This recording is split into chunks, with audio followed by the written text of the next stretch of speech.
Notre mission première, c'est de garantir les financements des PME. On a pour cela 3 moteurs. Le premier moteur, c'est les garanties.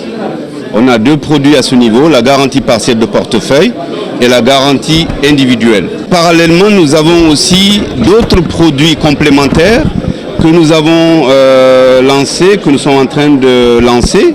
C'est tout ce qui facilite les délais de paiement pour les PME.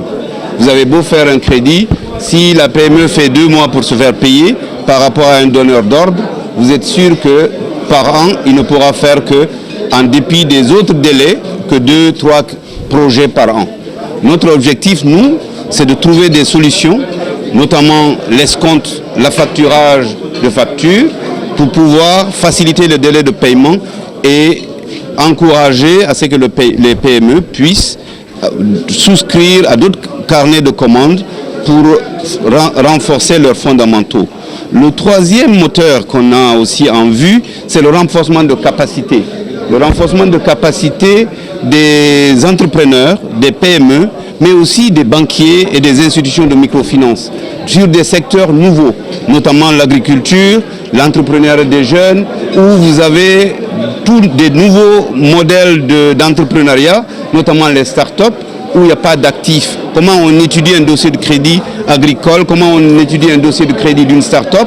Ça, c'est des concepts qu'on va essayer de faire ensemble avec le secteur financier, avec des experts dans ce domaine, même s'ils ne sont pas d'ici, qui viennent nous aider pour pouvoir aborder sereinement des problématiques nouvelles pour pouvoir accompagner l'économie guinéenne.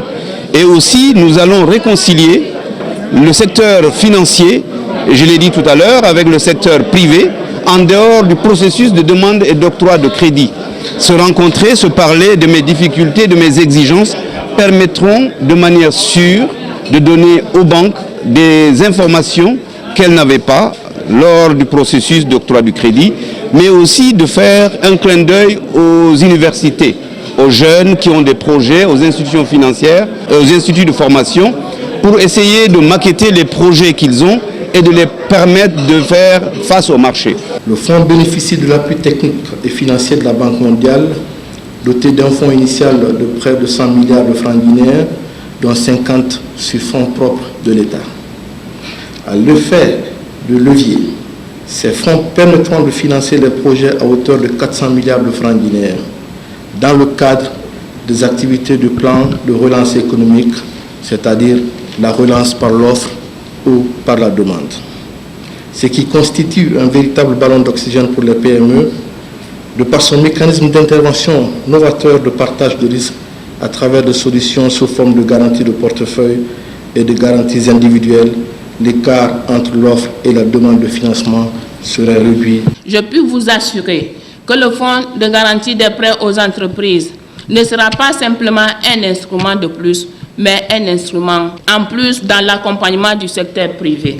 C'est une étape importante qui pose les bases d'une relation de confiance entre les acteurs financiers et ceux du privé, chose indispensable au renforcement du climat des affaires dont les retombées auront un impact positif sur le quotidien des populations grâce à la création de la valeur ajoutée et à la consolidation des fondamentaux des entreprises.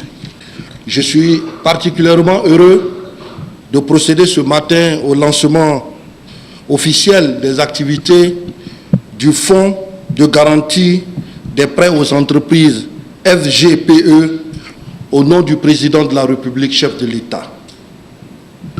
Pour tous, l'attente a été longue, mais par la force de notre conviction commune et le travail collectif acharné, cet instrument dynamique devient opérationnel dans l'intérêt du secteur privé guinéen dans son ensemble et les petites et moyennes entreprises en particulier. Pour le président de la République, chef de l'État, le colonel Mamadi Doumbouya, la redynamisation de notre économie, déjà résiliente, passe par le soutien des petites et moyennes entreprises. Ce sont elles qui participent efficacement à la croissance inclusive que le gouvernement veut stimuler dans notre pays.